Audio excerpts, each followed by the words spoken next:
Assalamu alaikum wa rahmatullah. Brothers, donation box is coming towards you. Last couple of days it's been like very, very low. Alhamdulillah, first day was a lot. And of course, I know the Jazba was very good. But since the Ramadan is going ahead, I would request all of you, be very, very generous. May Allah subhanahu wa ta'ala want all of you well. This is the masjid, the house of Allah subhanahu wa ta'ala. And you are not giving to any person, you are giving to Allah subhanahu wa ta'ala. So please, please, please be very generous, especially from the sister side. I would request you, sir, that please give your best share. May Allah subhanahu wa ta'ala want all of you well. Alhamdulillah, salatu salamu ala rasulillah. وعلى آله وعلى عباده الذين اصطفى. Hafiz Arisa, alhamdulillah, he was reciting so well the last portion of Surah An-Nisa. Surah An-Nisa, with the name you know what it talks about. It is talking about women.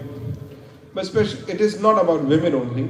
Majority is going about two topics. The first one, all the areas or all the people, those who are considered lower in the society. Not at this moment.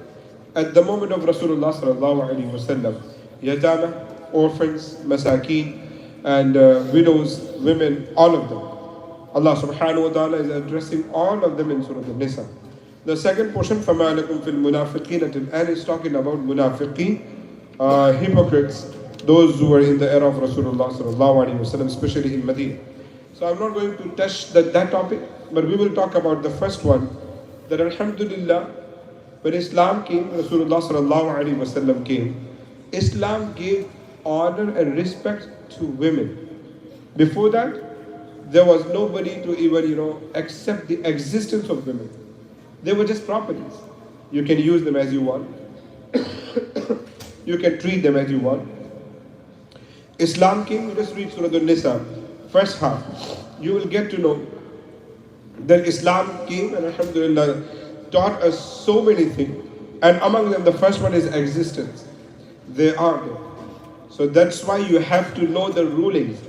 And then alhamdulillah Islam talks about the women's inheritance. يُوصِيكُمُ اللَّهُ فِي أَوْلَادِكُمْ لِلذَّكَرِ مِثْلُ حَظِّ الْأُنْثَيْنِ فَإِنْ كُنَّ نِسَاءً فَوْقَ اثْنَتَيْنِ فَلَهُنَّ ثُلُثَا مَا تَرَكَ. In every single aspect, wherever woman is there, as a mother, as a daughter, as a sister, if you leave any inheritance, they have the right.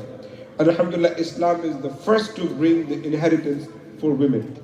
Then Islam talks about the, how to have them.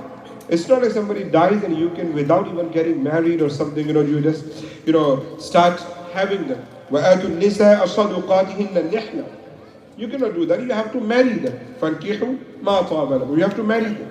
And not like that you just choose. You have to marry them with giving them meher. وَآتُوا النِّسَاءَ صَدُقَاتِهِنَّ نِحْلًا. You have to give them meher. And then Allah subhanahu wa ta'ala talks about the rulings. Not all the women are available for you. There are do's and don'ts. You have to make sure. وَلَا تَنْكِحُوا مَا نَكَحَ آبَاؤُكُم مِّنَ النِّسَاءِ إِلَّا مَا قَدْ سَلَفَ. So previously, what was that? That let's say somebody is owning a woman. Owning means a slave girl. And then he dies. That person died. So that slave girl used to go to the son automatically. Sometimes widows used to go to the son automatically without having any marriage. And that's how people were, doing that. Allah subhanahu wa ta'ala says, وَلَا تَنْكِحُوا مَا نَكَحَ آبَاؤُكُم. You cannot marry someone if your fathers, forefathers, your grandparents have ever married them. إِلَّا مَا قَدْ سَلَفَ. Whatever happened, Allah subhanahu wa ta'ala will forgive you. But now it's not allowed. The last thing which I'm going to talk about, not only that, Allah subhanahu wa ta'ala not only given rights to the women, Allah has given them so many facilities which these days they consider as shortcomings of Islam. And one of them is that they do not have to work. Please use my word wisely. I want to use my word wisely. They do not have to work. If they are working, alhamdulillah, that's up to them. Islam never forced them to work.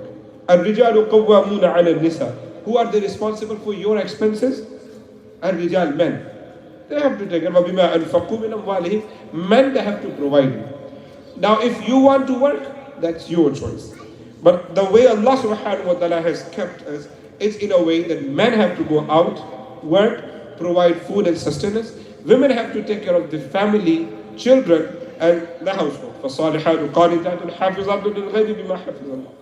Now what's happening, women think since we are at home, men have more power. That's why they want to work and they want to go out. MashaAllah. But now it's your double job. Because men can never give birth. So what do you have to do? You have to work outside. When you come back, then you have to give birth, you have to feed your child, and still you think this is the right thing, equality? For me, it's not. You are actually doing double job. You are putting yourself in double hardship. I'm still not recommending, I'm not saying that you cannot work. Absolutely allowed. Alhamdulillah, Sayyidah Khadija was the businesswoman when Rasulullah sallallahu alaihi wasallam got married. She was. So of course you can do whatever you, but pointing towards Islam, that Islam is oppressing, that is wrong. May Allah subhanahu wa ta'ala give all of us tawfiq to understand what Islam brought for women. The last thing, so I said previously the last thing, that at that moment the gawahi, making a woman as a witness, it was not allowed. It was not allowed, absolutely not allowed. Like, how can a woman become witness of anything? Alhamdulillah, Islam came and says that now women can be a witness. But yeah, فَلُذَكِّرَ إِحْدَاهُمَا الْأُخْرَى, that Allah subhanahu wa ta'ala says in the longest ayah, that instead of one, there can be two women as a witness.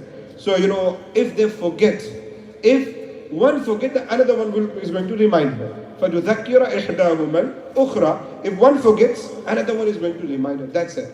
Because they go through a lot of things, physically in their body.